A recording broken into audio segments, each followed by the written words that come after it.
Visual Voices brings in another inspiring guest to Bradley University. Tonight we learn more about Andy Slatter, disabled media artist whose innovative work redefines accessibility in the arts. From captivating videos to thought-provoking photography, Slatter's creations invite us to see the world through a different lens. Here's a look at his journey and the powerful messages behind his art.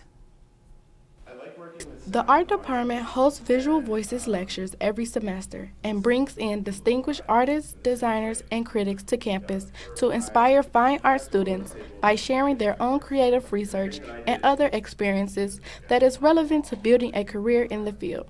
Today's speaker, Andy Slatter, is a media artist, writer, performer, and disability advocate, speaking about ocular centrism is for sellouts.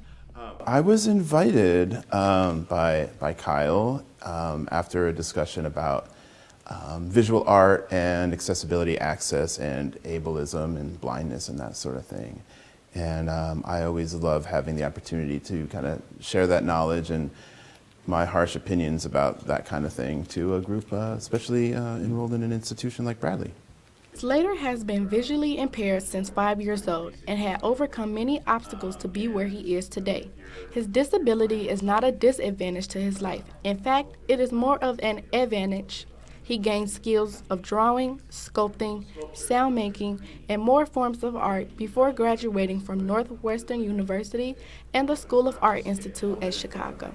Andy Slatter gives advice to Bradley students about conquering and achieving your goals in anything you put your mind to. Make sure that your family and community know what you need and what kind of accommodations, and that you're very active in discussing that sort of thing with the people that are closest to you so that they can also sort of be your advocate. Slater has formulated different pieces for everyone, whether you are visually impaired, hard of hearing, or have no disability.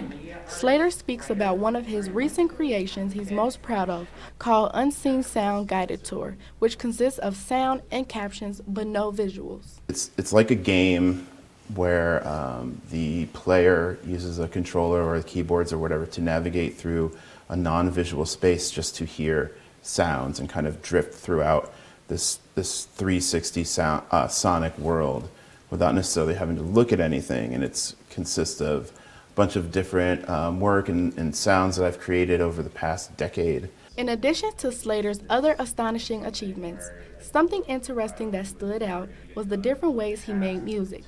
Andy talks about the usage of different devices like games, hardware hacking, toy electronics, and more.